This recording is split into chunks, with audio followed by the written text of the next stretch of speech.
Good morning, sir. Hey, good morning. You can you see us or you see the monitor? I can see everything. Yeah, that's great. Okay. So my name is Dr. Akish and I will do your procedure. So Dr. Kim came to my office. It was about 2 weeks ago, I think, to review your images with me, Okay. the MRI and the PET CT.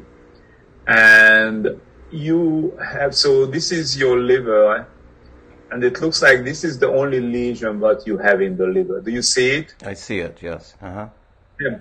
So this is about smaller than half of an inch size, how it looks like. The difficulty to burn this out from your liver is the closeness of other important structures. This is your stomach next to it. Okay. And if I'm scrolling down, there are bowel loops, large bowel loops underneath this tumor.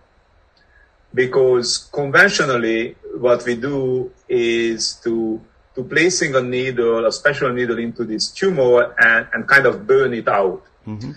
When we burn these tumors out, we burn a larger ablation zone than the tumor itself. But in your case, I just cannot do that because it would extend into the stomach, into the large bowel underneath it. So we would ending up severe complications. Okay. Uh-huh. But there is another ablation technology called Nanoknife. It's technically a little bit more challenging for me because the Nanoknife, what it does, actually is shocking the tumor with very high electricity. Mm-hmm. And because of this, I need to place kind of multiple needles around the tumor, kind of surrounding it with kind of these electrodes to shock this tumor with electricity.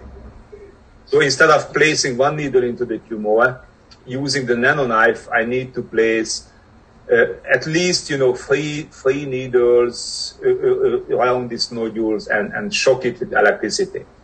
The advantage of that technology that it is not heat based, so it won't burn into the stomach, it won't burn into the large bowels. Okay.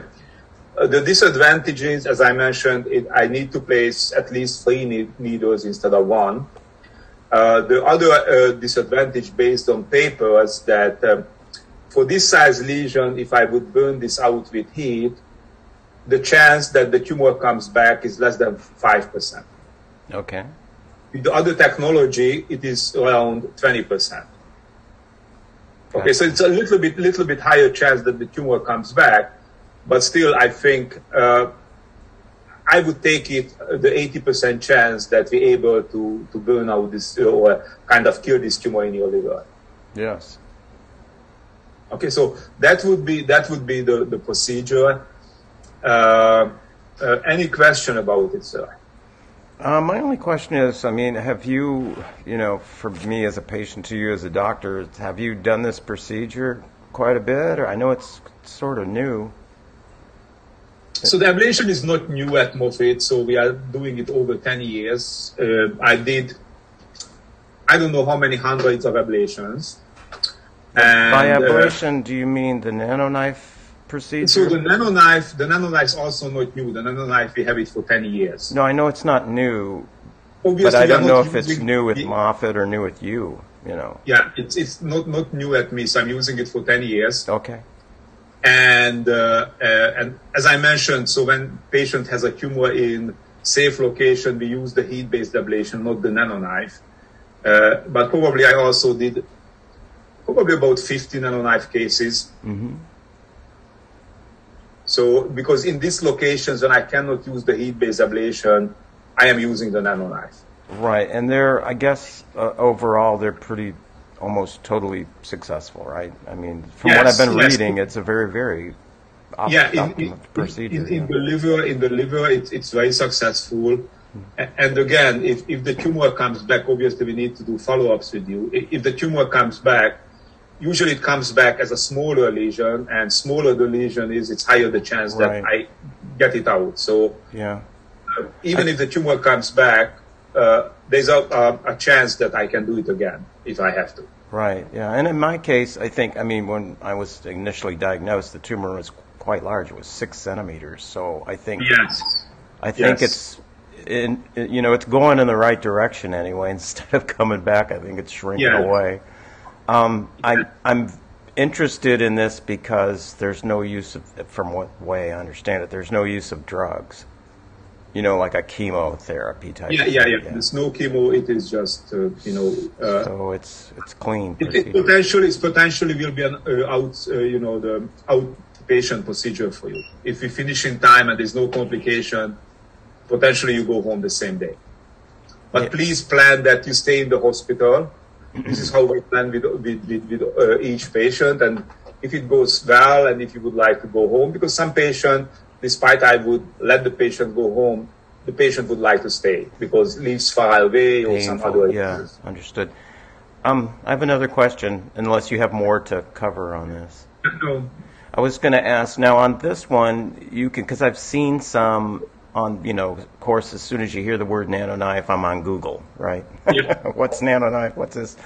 And I saw some procedures where they actually do an incision to get closer to the tumor, but are you not going to have to do that, right? You can do everything from the outside? Yeah. I do everything from the outside. Awesome.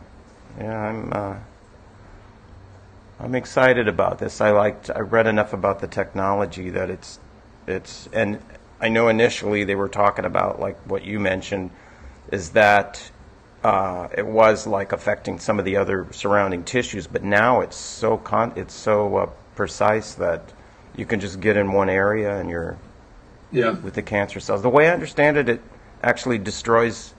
Are we talking destroying the mitochondria of the cancer cell, and then it just through not sure what autophagy or apoptosis it's gone.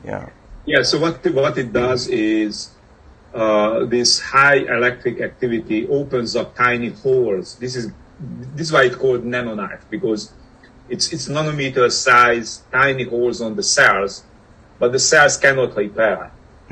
Gotcha. The cell dies because there's no homeostasis. This is why the cell dies with apoptosis. Yeah, gotcha. That's incredible. I love it. I love the whole technology behind this. Sounds exciting. Okay, so if you have no more questions, I leave you with Christo because I need to go and do the next procedure. They keep Sounds good. Don't want to keep you waiting. Thank you so much, Doctor. Appreciate it. You're very welcome. And Christo will help you to schedule the procedure, and I will see you hopefully in the next 2 weeks. Sounds good. Okay. Thank you.